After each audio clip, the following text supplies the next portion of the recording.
بسم الله الرحمن الرحيم إن الحمد لله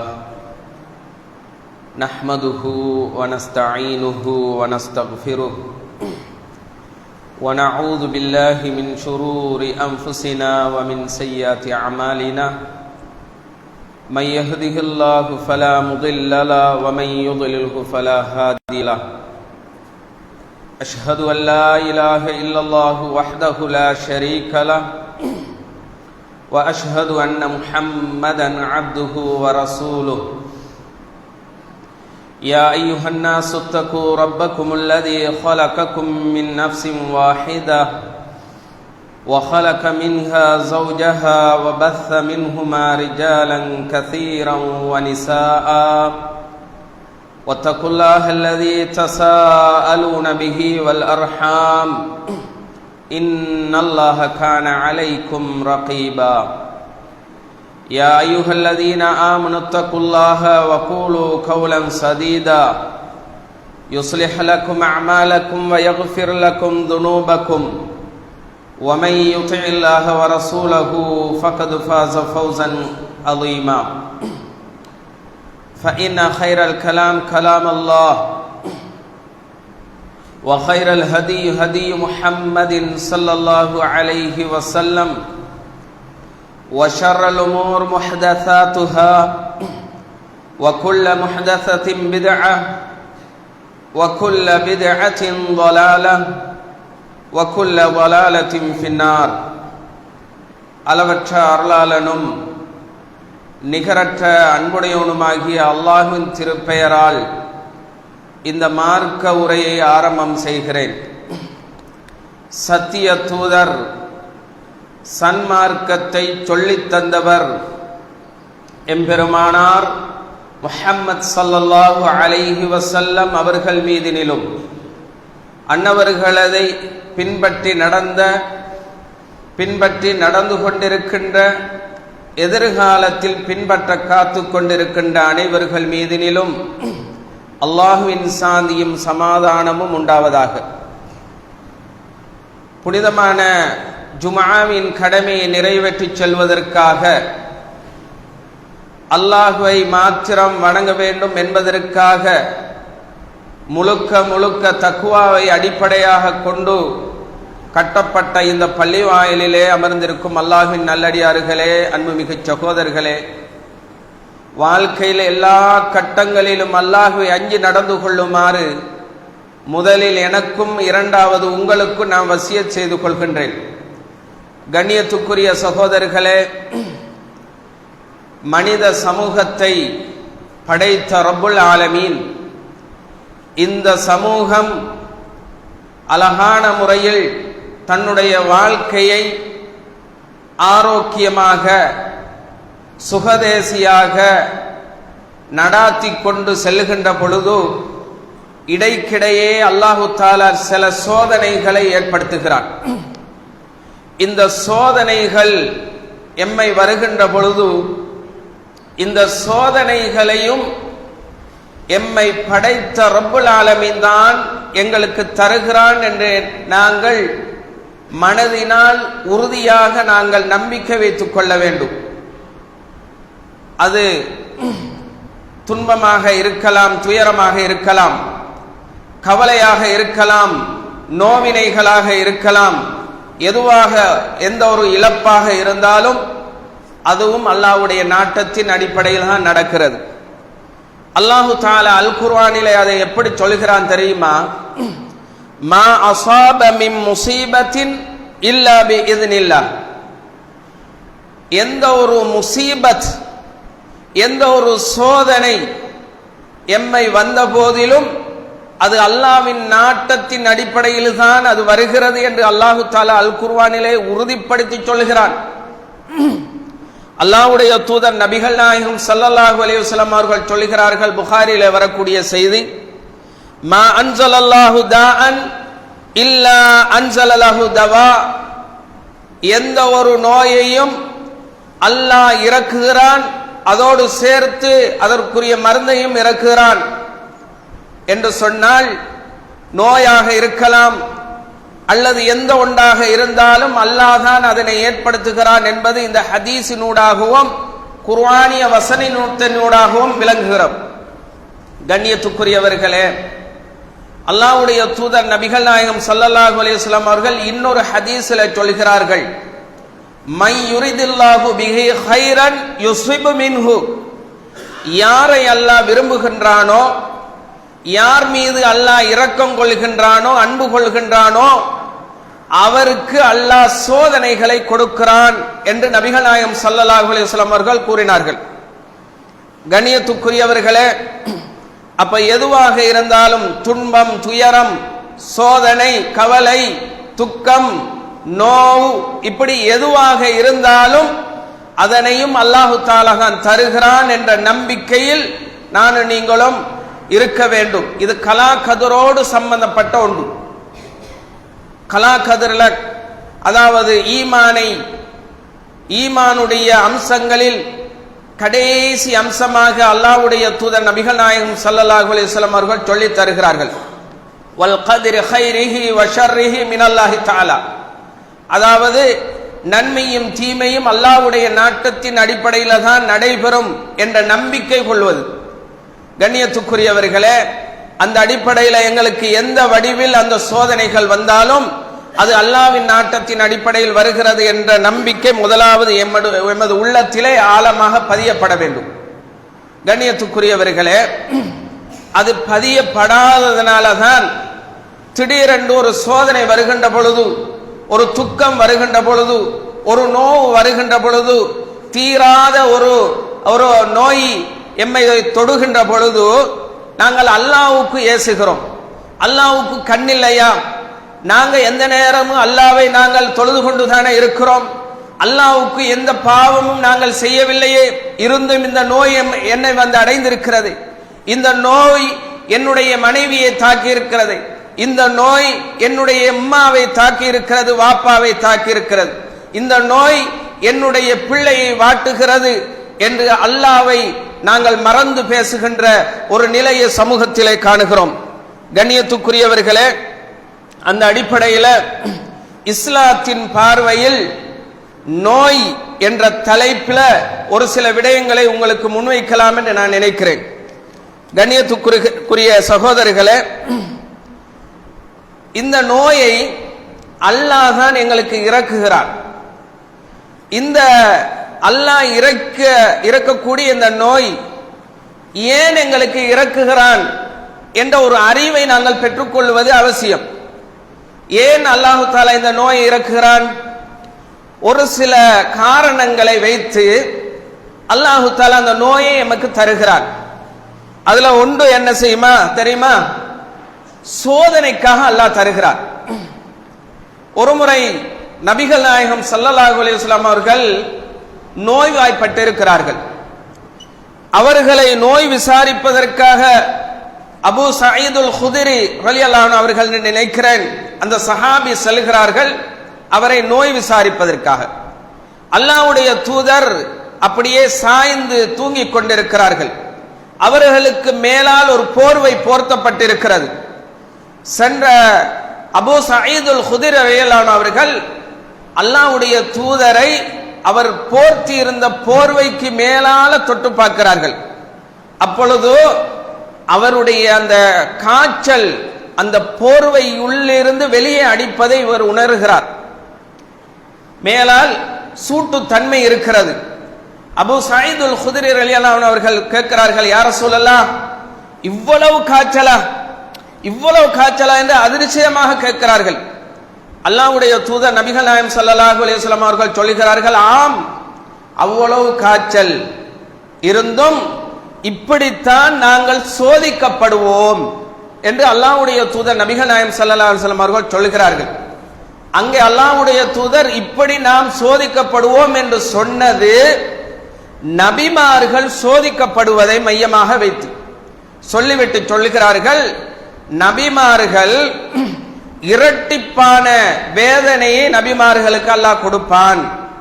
அதே நேரத்தில் அந்த நபிமார்களுக்குரிய கூலி அந்த நோயின் மூலமாக, நோய் வருகின்ற பொழுது பொறுமையாக இருப்பதனால் அந்த நபிமார்களுக்குரிய கூலியையும் அல்லாஹு தஆலா இரட்டிப்பாக்கி கொடுக்கிறான் என்று அவர்கள் சொன்னார்கள்.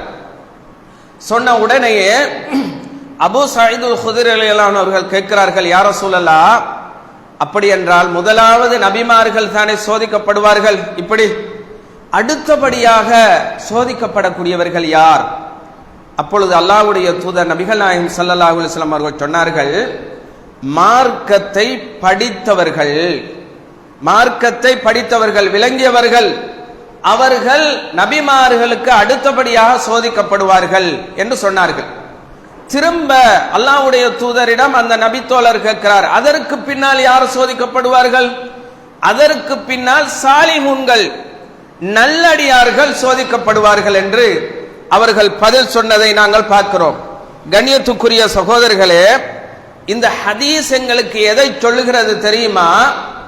சோதனைக்காக அல்லாஹ் நோயை கொடுக்கிறான் என்ற அம்சத்தை நாங்கள் விளங்கிக் கொள்கிறோம்.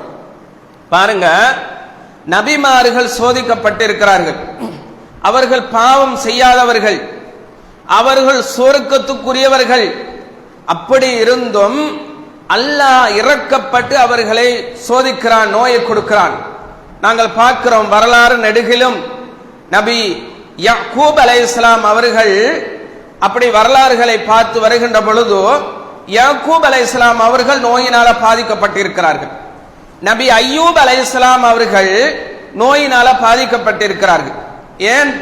அல்லாஹ் இரக்கப்பட்ட அந்த நோயை கொடுக்கிறான். அல்லாஹ்வுடைய தூதர் நபிகள் நாயகம் ஸல்லல்லாஹு அலைஹி வஸல்லம் அவர்களே இந்த நோயினால அடிக்கடி இடைக்கட பாதிக்கப்பட்டிருக்கிறார்கள். கடைசி கட்டத்தில் கூட காய்ச்சல் என்ற நோயும் அவருக்கு வந்து விடுவதை நாங்கள் பார்க்கிறோம். கண்ணியத்துக்குரிய சகோதரர்களே, எனவே சோதனைக்காக அல்லாஹ் இந்த நோயை கொடுக்கிறான். இரண்டாவது என்ன தெரியுமா? அல்லாஹு தஆலா இரண்டாவது ஒரு அருளுக்காக, ஒரு இரக்கத்துக்காக, அல்லாஹ்வுடைய ஒரு நியமத்துக்காக நோயை கொடுப்பதை பார்க்கிறோம். அல்லாஹ்வுடைய தூதர் நபிகள் நாயகம் ஸல்லல்லாஹு அலைஹி வஸல்லம் அவர்கள் சொன்னார்கள், ஒரு மோமினுக்கு ஏற்படக்கூடிய அனைத்தும், அது நோவாக இருக்கலாம், கஷ்டமாக இருக்கலாம், துன்பமாக இருக்கலாம், எதுவாக இருந்தாலும் அப்படி சொல்லிவிட்டு வந்த அல்லாஹ்வுடைய தூதர், ஒரு மூமினுடைய காலில் குத்தக்கூடிய ஒரு முள் குத்தினாலும், ஒரு முள் தைத்தாலும் அதற்கும் அவருடைய பாவத்தை அல்லாஹு தஆலா மன்னிக்கிறான் என்று சொன்னார்கள். என்றால் அல்லாஹ் இரக்கப்பட்டு அதனை ஏற்படுத்துகிறான். அல்லாஹ் இரக்கப்பட்டு ஏற்படுத்துகிறான். அந்த மூமினுடைய, அந்த முஸ்லிமுடைய பாவத்தை மன்னிக்க வேண்டும் என்பதற்காக அல்லாஹ் அந்த நோவினைகளை கொடுப்பதை நாங்கள் பார்க்கிறோம். எனவேதான் ஒரு நோயுள்ள சாதாரண ஒரு மூமின் நோய் இல்லாத நிலைமையில் இருக்கின்ற பொழுது சில நேரங்களில் மூமின் சாதாரண 5 நேர தொழுகைகள், சாதாரண துவாக்கள், இப்படி ஏனைய முன்பின் சுன்னத்துக்கள், இப்படியான ஃபர்லான அம்சங்களை பேணிக்கொண்டு செல்லக்கூடிய ஒரு மூமின் எப்பொழுது நோய் வந்து விடுமோ அப்பொழுது அல்லாஹ்வை கூடுதலாக நெருங்குகிறான். அல்லாஹ் அதனை எதிர்பார்க்கிறான். ஒருவருக்கு கடுமையான காய்ச்சல், எலும்ப கூட முடியவில்லை, ஒரு நோயாளி என்ன செய்வான் தெரியுமா? ஒரு மூமினான நோயாளி அல்லாஹ்விடம் துவா கேட்பான், யா அல்லாஹ், என் நோயை நீதான் குணப்படுத்த வேண்டும், உன்னை தவிர இந்த நோயை குணப்படுத்தக்கூடியவன் யாரும் இல்லை, இந்த நோயை நீதான் எனக்கு தந்தாய், நீயே குணப்படுத்துறியா அல்லாண்டு அப்பொழுது அவன் கையேந்து கேட்கின்ற பொழுது அல்லாஹ் சந்தோஷப்படுகிறான். கண்ணியத்துக்குரியவர்களே, எனவே அல்லாஹ்வுடைய ஒரு அருள் தான் நோய் என்பதை நீங்கள் மறந்துவிடக் கூடாது. அடுத்தது இன்னொரு அம்சம், அதற்காகவும் அல்லாஹு தஆலா நோயை இறக்குகிறான். எதுக்கு தெரியுமா? ஒருவரையோ ஒரு சமூகத்தையோ தண்டிப்பதற்காக அல்லாஹ் நோயை கொடுக்கிறான். நபிகள் நாயகம் ஸல்லல்லாஹு அலைஹி வஸல்லம் அவர்கள் சொன்னார்கள், அதாவது தாஊன் என்று சொல்லக்கூடிய அந்த பிளாக் நோய் என்று சொல்லக்கூடிய நோய், இதை பனு இஸ்ரேல்கள் அவர்கள் செய்த பாவத்திற்காக ஒரு தண்டனையாக அல்லாஹ் தஆலா இறக்கினான் என்பதனை அல்லாஹ்வுடைய தூதர் நபிகள் நாயகம் ஸல்லல்லாஹு அலைஹி வஸல்லம் அவர்கள் சொன்னார்கள். இந்த சமூகத்தில் யாரும் கேட்டிராத ஒரு நோய் உண்டு பின்னால வரும் என்ற ஒரு எச்சரிக்கையை கொடுத்துவிட்டு அதாவது ஒழுக்கக்கேடான செயற்பாடுகள் நடைபெறுகின்ற பொழுது அந்த நோய் உண்டாகும் என்பதனை ஒரு முன்னெச்சரிக்கையாகும். அந்த ஒழுக்கக்கேடான செயற்பாடுகளின் மூலமாக அல்லாஹு தஆலா எதிர்காலத்திலே இருக்கக்கூடிய ஒரு நோய் சம்பந்தமாக முன் எச்சரிக்கையாகவும் அல்லாஹ்வுடைய தூதர் நபிகள் நாயகம் ஸல்லல்லாஹு அலைஹி வஸல்லம் அவர்கள் சொல்லிவிட்டு தான் சென்றிருக்கிறார்கள். எனவே ஒரு தண்டனைக்காகவும் அந்த நோயை கொடுக்கலாம். எனவே கண்ணியத்துக்குரிய சகோதரர்களே, அப்ப நோயை அல்லாஹு தஆலா ஏன் தருகிறான் தெரியுமா? அவன் சோதித்து பார்ப்பதற்காக தருகிறான். இரண்டாவது ஒரு அருளுக்காக தருகிறான், இரக்கம் கொண்டு தருகிறான். மூன்றாவது அம்சம் தண்டிப்பதற்காக தருகிறான். உலகத்தில் சில தண்டனைகளை கொடுத்து நோயின் மூலமாக பிடித்து அப்ப அவன் திருந்துகிறானா அல்லது திருந்தி வந்து விட்டால் அப்படி இல்லை என்றால் அந்த நோயிலே அவனுடைய ரூஹை கைப்பற்றி மறுமையிலேயும் தண்டனை கொடுப்பதற்காக. கண்ணியத்துக்குரிய சகோதரர்களே, எனவே நானும் நீங்களும் நோய் என்று வருகின்ற பொழுது யோசிக்க கடமைப்பட்டு இருக்கிறோம். இந்த நோயை அல்லாஹ் தான் இறக்கி வைத்தான், இது எனக்கு அருளாக இறக்கி வைத்திருக்கிறான் என்று நினைத்து எப்பொழுதும் அல்லாஹ்வுடன் நெருக்கத்தை ஏற்படுத்திக் கொள்ள வேண்டும். கண்ணியத்துக்குரிய சகோதரர்களே, இந்த நோய் வருகின்ற பொழுதோ நானும் நீங்களும் நடந்து கொள்ளக்கூடிய ஒழுங்கமைப்புகள் என்ன, என்னென்ன விஷயங்களை நாங்கள் கடைபிடிச்சணும் என்பதனையும் மார்க்கம் எங்களுக்கு சொல்லித் தருகிறது. நன்றாக நாங்கள் விளங்கிக் கொள்ளணும். அடிக்கடி ஒவ்வொரு மாதமும் ஒவ்வொரு கிழமையும் எங்களுக்கோ அல்லது எங்களுடைய வீட்டில் இருக்கக்கூடியவர்களுக்கோ வந்து செல்லக்கூடிய நோய்கள், காய்ச்சல் வருகிறது, தலைவலி வருகிறது, வயிற்று வலி வருகிறது, கால் முறிந்து போகிறது, அதே போல காயங்கள் ஏற்படுகின்றன. இப்படி பல விதமான நோய்கள் வருது. இதன் பொழுது நாங்கள் கடைபிடிக்கக்கூடிய ஒழுங்குமுறைகளை இஸ்லாம் எங்களுக்கு சொல்லித் தருகிறது. அது என்ன தெரியுமா? முதலாவது, நோய் வந்துட்டால் அந்த நோயிட விஷயத்தில் பொறுமையாக இருக்கணும். வந்து முடிய நோய் குணமாகணும்னு எதிர்பார்க்க முடியாது. அல்லாஹ் நோயை இறக்கினான், அந்த அல்லாஹ் நாடிய நேரத்தில் அந்த நோயை குணப்படுத்துவான். எனவே பொறுமையாக நாங்கள் இருக்கணும், ஏசக்கூடாது, நோய்க்கு ஏசக்கூடாது. எப்ப பார்த்தாலும் இந்த நோய் தான், எவ்வளவு மருந்து குடிச்சாலும் குணமில்லை, அல்லாஹ் இதுல பாக்கி இல்லையா என்றெல்லாம் நாங்க கேட்கக்கூடாது. கண்ணியத்துக்குரியவர்களே, அந்த நோய் வந்ததற்கு பின்னால பொறுமையாக இருப்பதோட அடுத்த கட்டம் என்ன தெரியுமா? அந்த நோய் வருகின்ற பொழுது, வந்திருக்கின்ற பொழுது சில ஔராதுகளை ஓதுவதற்கு அல்லாஹ்வுடைய தூதர் நபிகள் நாயகம் ஸல்லல்லாஹு அலைஹி வஸல்லம் அவர்கள் கட்டு தந்திருக்கிறார்கள். நாங்க அடுத்தடுப்புல நோய் வந்து முடிய என்ன சொல்லுகிறோம் தெரியுமா? ஷிருக்கான வார்த்தைகளை தான் சொல்லுகிறோம். தலைவலி, அப்ப சரியான தலைவலி என்று சொன்ன உடனேயே நாங்க என்ன தெரியுமா? 2 பெனடோல போடுங்க, விஷயம் முடிச்சு, அப்படித்தானே சொல்லுகிறோம். 2 பெனடோலால நோய் குணமாகும் என்ற நம்பிக்கை எங்ககிட்ட இருக்குது. இது ஒரு ஷிருக்கான வார்த்தை, ஷிருக்கான ஒரு நம்பிக்கை. அப்ப பெனடோல் குணமாக்காது. இந்த நம்பிக்கை தான் ஜாஹிலிய காலத்திலும் மிஞ்சி. பெனடோல் எதையும் குணமாக்காது, அல்லாஹ் நாடினால் தான் குணமாகும். ஆனால் இந்த பெனடோல் என்ற மருந்தையும் அல்லாஹ் தான் படைச்சு அதை எங்களுக்கு அறிமுகப்படுத்தி இருக்கிறான். அல்லாஹ் தான் அதனை கண்டுபிடிச்சதற்கு ஏற்பாடுகளை செய்தான். எந்த ஒரு நோய் வந்தாலும் அந்த நோய்க்கு மருந்தோடு சேர்த்துத்தான் அல்லாஹு தஆலா அந்த நோயை இறக்குறான் என்று அல்லாஹ்வுடைய தூதர் சொன்னாங்க. அந்த அடிப்படையில் அப்ப நாங்க என்ன செய்ய வேண்டும்? நம்பிக்கையை அல்லாஹ் மீது வச்சணும். அதற்கு பின்னால்தான் அடுத்த கட்டத்துக்கு நாங்க போகணும். அப்ப பெனடோல் 2 போட்டா சரின்னு சொல்லக்கூடாது. முதலாவது அல்லாஹ்வுடைய தூதர் நபிகள் நாயகம் ஸல்லல்லாஹு அலைஹி வஸல்லம் அவர்கள் நோயின் பொழுது எப்படியான ஒழுங்குமுறைகளை கற்றுத்தந்தார்கள் தெரியுமா? சில ஔராதுகளை சொல்லி அல்லாஹ்விடம் துஆ கேட்பதற்கு கற்றுத்தந்தார்கள். அந்த ஔராது பாருங்க எப்படி? அஸ்அலுல்லாஹல் அலீம் ரப்பல் அர்ஷில் அலீம் ஐயஷ்பியக். ஒரு நோயாளியை நலம் விசாரிக்க போனால் ஓதக்கூடிய துஆவுல லா பஅஸ தஹூரு இன்ஷா அல்லாஹ் ஒரு துஆ, அஸ்அலுல்லாஹல் அலீம் ரப்பல் அர்ஷில் அலீம் ஐயஷ்பியக். அல்லாஹு தஆலா, அதாவது மகத்துவமிக்க அல்லாஹ்விடமும் அரசுடைய மகத்தான அரசனுடைய ரப்பிடமும் நான் கேட்கிறேன், ஐஎஸ்பிக்கு உனக்கு நோயை அல்லாஹ் குணப்படுத்த வேண்டும் என்று நான் துஆ கேட்கிறேன். லா பஅஸ தஹூர் இன்ஷா அல்லாஹ், அல்லாஹ் நாடினால் உன்னுடைய நோய் குணமாகும். அல்லாஹ் மீது நம்பிக்கையை வைத்து இப்படியான துஆக்களை கேட்பதற்கு அல்லாஹ்வுடைய தூதர் ஒரு நோயாளியை நலம் விசாரிக்கின்ற பொழுது ஓதக்கூடிய துஆவை சொல்லித் தந்தார்கள். அதே போல தனக்கும் தான் பிறருக்கும் தான் ஓதக்கூடிய ஒரு துஆவை பாருங்க.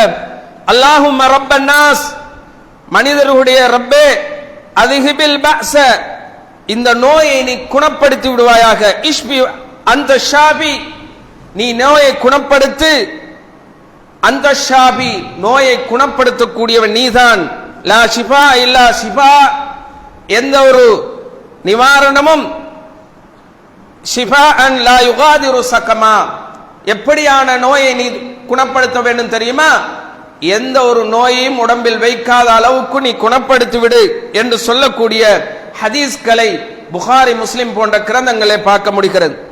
கண்ணியத்துக்குரிய சகோதரர்களே, இப்படியான நிறைய துஆக்களை அல்லாஹ்வுடைய தூதர் சொல்லி தந்தார்கள். இன்றைக்கு தலைவலி வந்தவுடன் இந்த துஆவை பாடமாக்கி நாங்கள் ஓதுகிறோமா? எங்கட நோய் வந்து முடிய அல்லது பெனடோல் ஒன்று எடுக்கிறதுக்கு பிள்ளை ஒன்றை பிடிச்சி அனுப்புகிறோமா? ஓடி போய் பெனடோல் 2 எடுத்துருவா, பெனடோல் 2 போட்ட முடிஞ்சு. அப்ப நாங்களும் அதை செய்கிறோம், பிள்ளைகளுக்கும் கற்றுக் கொடுக்கிறோம். நோய் வந்தா பெனடோலா தான் குடிச்சா குணமாகும். கண்ணியத்துக்குரியவர்களே, அப்ப நோய் வந்தவுடன் பெனடோலுக்கு அந்த சக்தியை கொடுக்காம நோயை தந்த ரப்புல் ஆலமீன் அந்த நோயை குணப்படுத்துவதற்காக அதே ரப்புல் ஆலமீனிடம் துஆ கேட்க வேண்டும் என்ற ஒரு பாடத்தை நாங்களும் படித்து செயல்படுத்துவதோடு எங்கட பிள்ளைகளுக்கும் கொடுக்கணும். பிள்ளைகள் பெனடோலை தூக்கிட்டு ஓடி வந்தாலும், எங்கட வீட்டில் இருக்கக்கூடிய எங்களுடைய பெண்மணிகள், எங்களுடைய தாய் தந்தையர்கள் கொண்டு வந்தாலும் நாங்க சொல்ல வேண்டும், இது ஒரு காரணத்துக்காகத்தான் நாங்க குடிக்கிறோமே தவிர இதுல குணப்படுத்தக்கூடிய, இதை குடிச்சு முடிய குணப்படுத்துவான் என்று அல்லாஹ் எப்படி நாடி கண்டு தெரியாது. அல்லாஹ் நாடினால் குணமாகும் என்று அல்லாஹ்வின் மீது நம்பிக்கையை நாங்க வச்சுக்கொள்ளும். சகோதரர்களே, அதே போல அல்லாஹ்வுடைய தூதர் நபிகள் நாயகம் ஸல்லல்லாஹு அலைஹி வஸல்லம் அவர்கள் என்ன சொன்னார்கள்? 3வது கட்டமாக என்ன சொன்னார்கள்?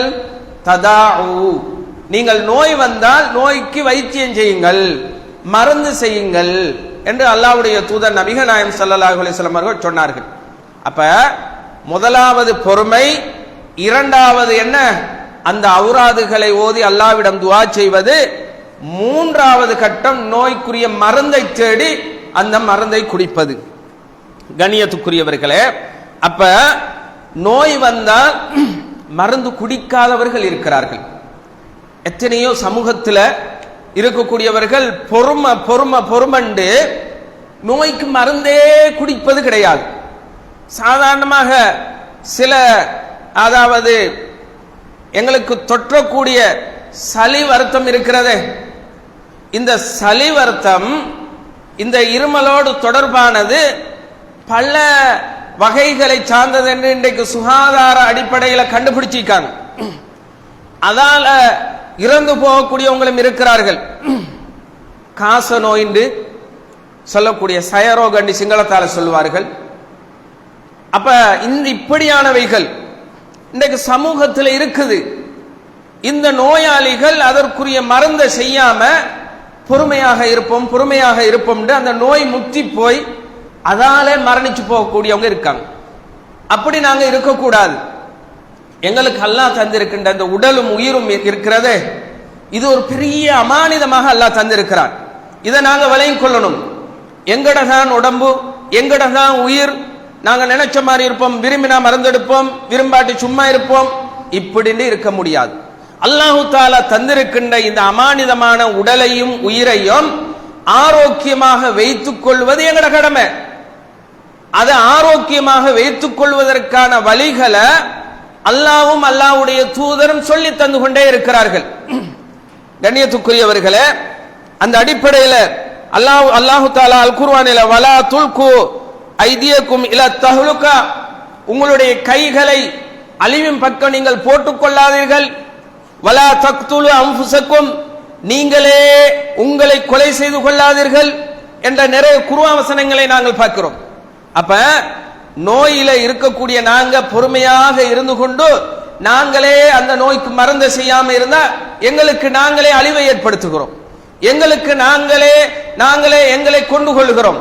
கண்ணியத்துக்குரியவர்களே, நோயுள்ளவர்கள் முதலாவது பொறுமை, இரண்டாவது அவுராதுகளை ஓதி அல்லாஹ்விடம் துஆ கேட்பது, மூன்றாவது அல்லாஹு தஆலா அந்த நோய்க்காக இறக்கி அருளி இருக்கக்கூடிய அந்த மருந்தை தேடி குடிப்பது கடமையாகும். கண்ணியத்துக்குரிய சகோதரர்களே, அந்த அடிப்படையில் இன்றைக்கு உலக வழக்கத்தில் இருக்கக்கூடிய மருந்து வகைகள் இன்னைக்கு பார்க்கிறோம். அதாவது இங்கிலீஷ் ஆங்கில வைத்தியம் முறை என்று சொல்லுவாங்க, அது ஒரு முறையாக இருக்கிறது. யூனானி வைத்திய முறை, அடுத்தது ஆயுர்வேத மருத்துவ முறை என்ற முறைகளை இன்றைக்கு உலகம் அறிமுகப்படுத்தி இருக்கிறது. இதுல உடல் நலத்துக்கு கேடில்லாத, நாங்கள் அறிந்த அளவுக்கு இது ஹராம் இல்லை என்று சொல்லக்கூடிய அளவுக்கு இது தெளிவாக இந்த மருந்து வகைகள் இருக்குமாக இருந்தால் அந்த மருந்துகளை நாங்கள் பயன்படுத்தணும். இதை நாங்கள் பயன்படுத்த முடியாது, இது அந்நியவர்கள் தருகிறார்கள் எனவே நாங்கள் எடுக்க முடியாது, இப்படியெல்லாம் இருக்க முடியாது. அது தெளிவாக விளங்குகிறது, இது ஹலாலான மருந்து. மிச்சம் அல்லது தெளிவே இல்லைன்னு வைங்க, அதை போட்டு ஆய்வு பண்ணி கொண்டு மல்லு கட்டிட்டு இருக்க தேவையில்லை. எப்பொழுது அது ஹராம் என்று விளங்குகிறதோ அப்பொழுதிலிருந்து அது ஹராமாக மாறிவிடும். ஹராம் என்று தெளிவாக வரைக்கும் நாங்க போய் அதை ஆய்வு செய்யக்கூடிய அளவுக்கு எங்கள்கிட்ட அதிகாரம் கிடையாது. நாங்க அந்த அளவுக்கு படிச்சவங்க இல்லை, அந்த அளவுக்கு விஞ்ஞான துறையில போய் ஒரு டாக்டராக ஒரு விஞ்ஞானியாக ஆய்வு செய்யக்கூடிய சுகாதார அதிகாரிகளாக நாங்க இல்லை. எனவே கண்ணியத்துக்குரியவர்களே, அந்த மருந்து உடல் நலத்துக்கு கேடில்லை என்ற அளவுக்கு சாதாரண அளவுக்கு ஒரு அறிவு இருக்குமாக இருந்தால் அதை நாங்க வச்சு மருந்தை செஞ்சு கொள்ளணும். கண்ணியத்துக்குரியவர்களே, அல்லாஹ்வுடைய தூதர் நபிகள் நாயகம் ஸல்லல்லாஹு அலைஹி வஸல்லம் அவர்கள் சொன்னார்கள், ததாவு வலா ததாவு பி ஹராம், நீங்கள் மருந்து செய்யுங்கள், ஹராத்தை கொண்டு மருந்து செய்து விடாதீர்கள், வேண்டாம் என்று சொன்னார்கள். அப்ப பாருங்க, மருந்து செய்வது கடமை, அது ஹராமான அடிப்படையில் மருந்து செய்யக்கூடாது. ஒரு வவுத்துல வலி வந்துட்டா நாங்க என்ன செய்வது? எங்கட சமூகத்தில் உள்ள நடைமுறை என்ன தெரியுமா? வவுத்துல வலி வந்தா தேசிக்கா மந்திரிச்சா தான் குணமாகும், தேசிக்கா அதையும் உப்பையும் வச்சு மந்திரிச்சு சாப்பிட்டா குணமாகும். அடிப்படையில் அதாவது சில அஜீரணமாகாத உணவுகளுக்கு புளித்தன்மை என்ன செய்கிறது? அது ஒரு நிவாரணமாக இருக்குது. அதை வச்சு கொண்டு இன்றைக்கு அதில் வச்சு தேசிக்காயை வெட்டி எடுத்து உப்பு உரண்முனையும் குத்தி வச்சு கொண்டு அதுக்கு இல்லாத பொல்லாத வார்த்தைகளை சொல்லி அதை மார்க்கம் தடை செய்யக்கூடிய அளவுக்கு ஊதி ஊதி அதை நீ சாப்பிடுன்னு இன்றைக்கு கொடுத்துட்டு சல்லியை வாங்கி சேப்பில் போட்டுக் கொள்கிறோமே, இது ஹராம்.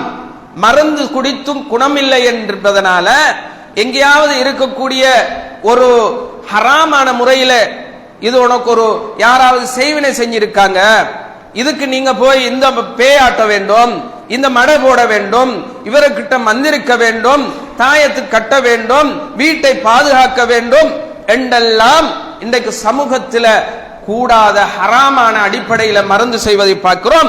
அதை அல்லாஹ்வுடைய தூதர் தடை செய்தார்கள். கண்ணியத்துக்குரிய சகோதரர்களே, அல்லாஹ்வுடைய தூதர் நபிகள் நாயகம் ஸல்லல்லாஹு அலைஹி வஸல்லம் அவங்களோட காலத்துல சில சஹாபாக்கள் ஒரு பயணம் போறாங்க.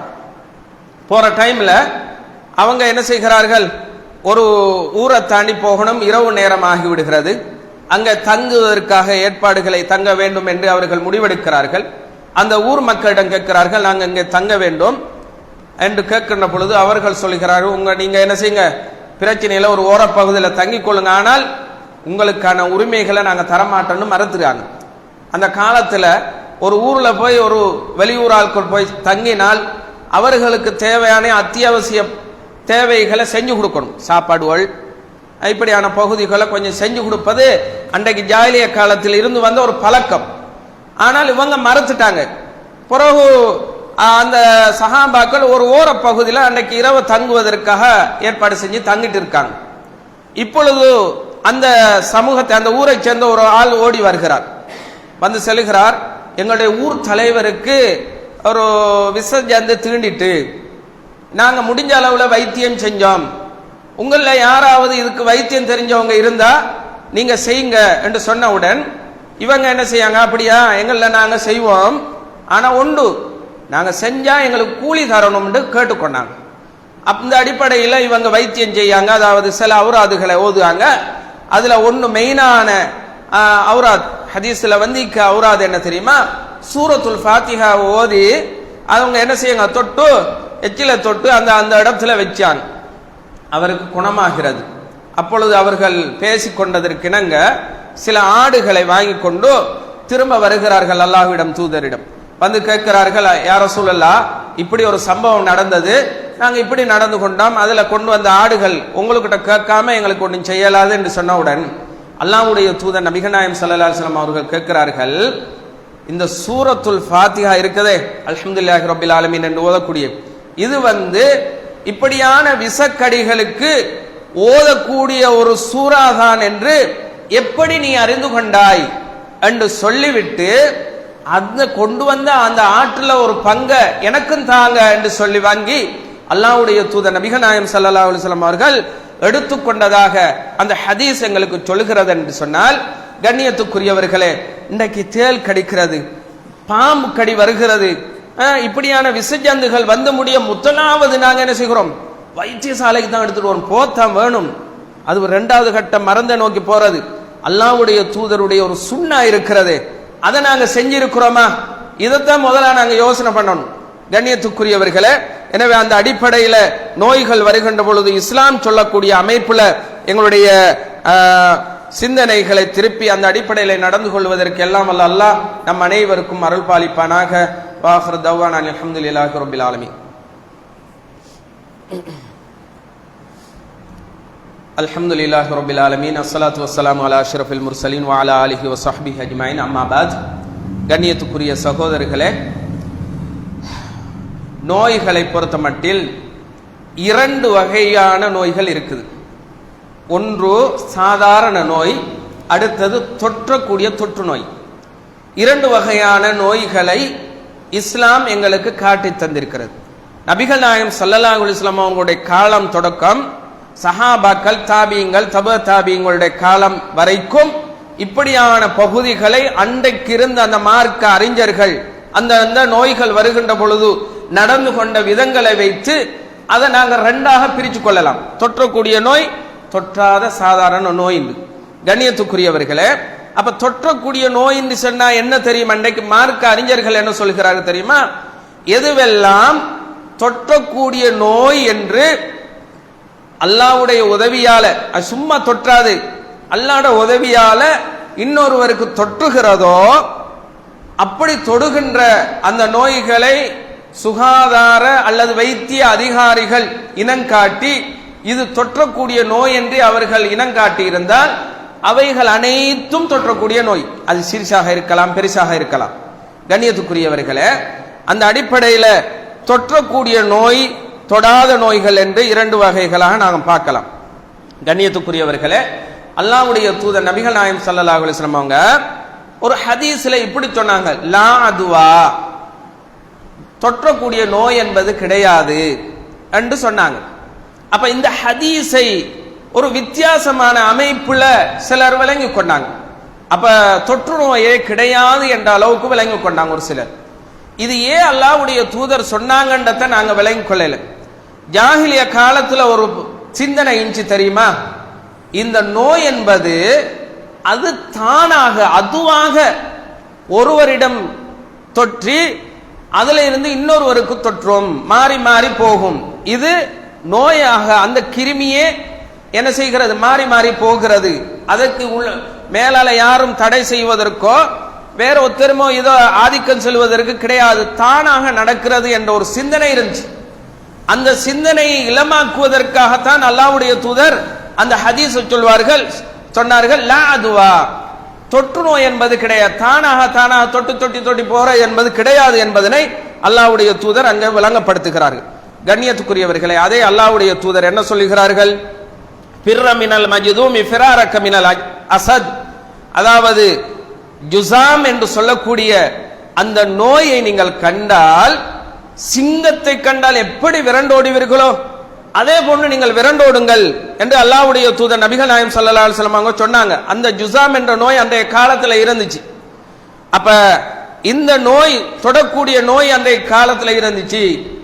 அது அல்லாஹ்வின் நாட்டத்தின் அடிப்படையில் தொடும், அல்லாஹ் நாடினால் தொடும், இல்லாவிட்டால் தொடாமல் இருக்கும் என்ற ஒரு நம்பிக்கை எங்களுக்கு இருக்கணும். ஆனால் அல்லாஹ்வுடைய தூதர் ஏன் இதை சொல்கிறார்கள் என்றால், நாங்க கொஞ்சம் முன்னெச்சரிக்கையாக நடந்து கொள்ளணும்.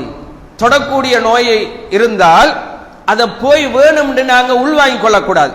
இந்த கடந்த காலத்துல பாருங்க, கொரோனா என்ற நோய் வந்துச்சு. எங்கட முஸ்லிம் சமூகத்தில் ஒரு பழக்கம் என்ன தெரியுமா? எங்க போனாலும் தேத்தனி குடிச்சாம அந்த வீட்டுல இருந்து எழும்புவதும் கிடையாது, அந்த மனுஷனுக்கு தேத்தனி கொடுக்காமல் அனுப்புவதும் கிடையாது. நல்ல பண்பு இருந்தாலும் தொற்றக்கூடிய அந்த கொரோனா காலத்திலும் கூட ஊடுடா எல்லாரும் லீவு தானே, எல்லாரும் எல்லா வீட்டுக்கும் போனதான். அடுத்த ஆட்களுக்கு தான் அந்த கட்டுப்பாடெல்லாம். முஸ்லிம் சமூகத்துக்கு கட்டுப்பாடு இருக்கல.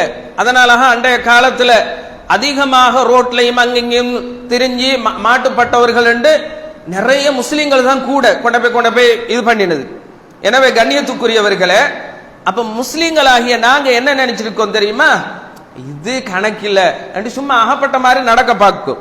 கண்ணியத்துக்குரியவர்களே, அப்படி இல்ல, கொஞ்சம் எச்சரிக்கையாக இருக்கணும். பாருங்க, அல்லாஹ்வுடைய தூதர் நபிகள் நாயகம் ஸல்லல்லாஹு அலைஹி வஸல்லம் காலத்துல ஒரு நோயாளி, தொழுநோய் உள்ள ஒருவர் வருகிறார்.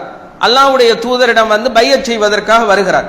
வந்து பையச் செய்வதற்காக வந்தவுடன் அல்லாஹ்வுடைய தூதர் ஏனையவர்கள் எல்லாருக்கும் கையை பிடிச்சு பையச் செய்வார்கள்.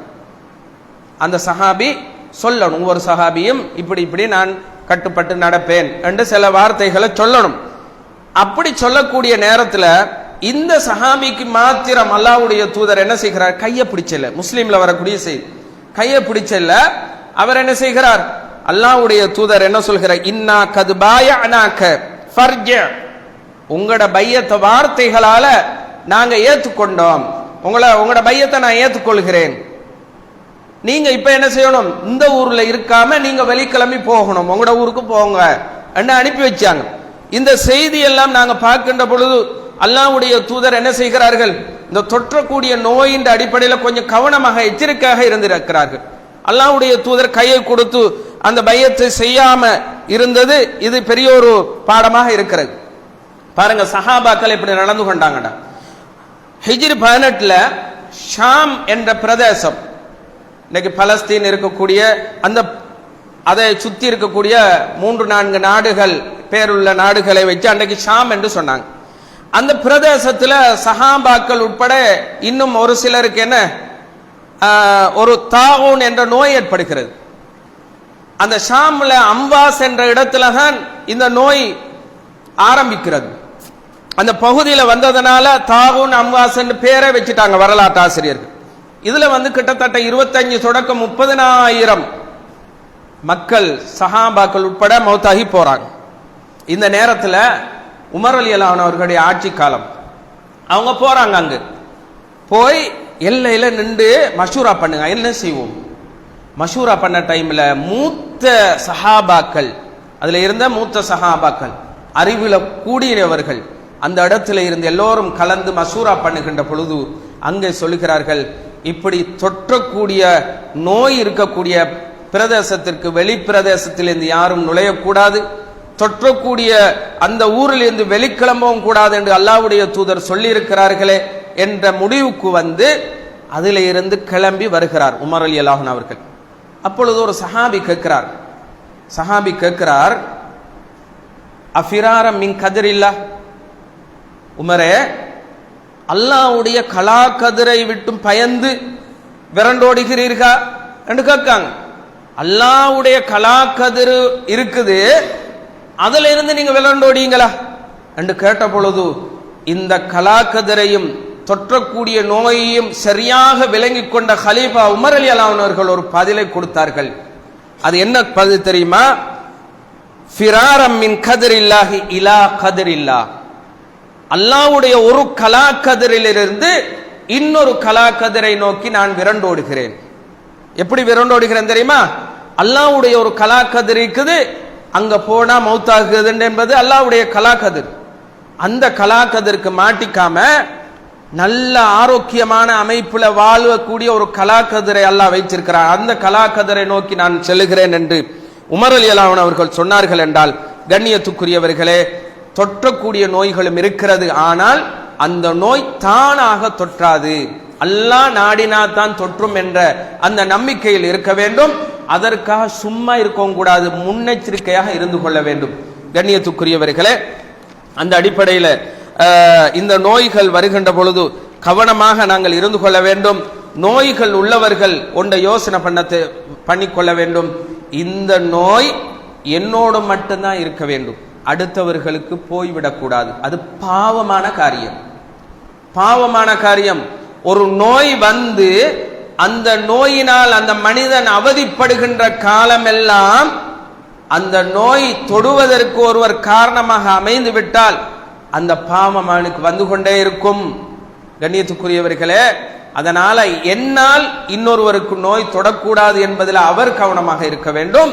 அதே போன்று அடுத்தவர்கள் தொற்றக்கூடிய நோய்கள விஷயத்தில் எச்சரிக்கையாக இருக்க வேண்டும். அதை நாங்க போய் தேடிக்கொள்ளவும் கூடாது என்பதை நாங்கள் விளங்கி, இன்னும் எத்தனையோ விடயங்கள் இதில் சொல்வதற்கு இருந்தாலும் நேரம் இடம் கொடுக்கவில்லை. இன்ஷா அல்லாஹ் பிறிதொரு சந்தர்ப்பத்தில் மிச்சமான பகுதிகளை உங்களுக்கு சொல்லலாம் என்று நினைத்து இத்துடன் இந்த உரையை நான் முடித்துக் கொள்கின்றேன். எதுவெல்லாம் கேட்டோமோ அந்த அடிப்படையில் எங்களோட வாழ்க்கையில் அவைகளை அமல் செய்வதற்கு எல்லாம் வல்ல அல்லாஹ் நம் அனைவருக்கும் அருள் பாலிப்பானாக. வ ஆகிரு தவானா அனில் ஹம்துலில்லாஹி ரப்பில் ஆலமீன்.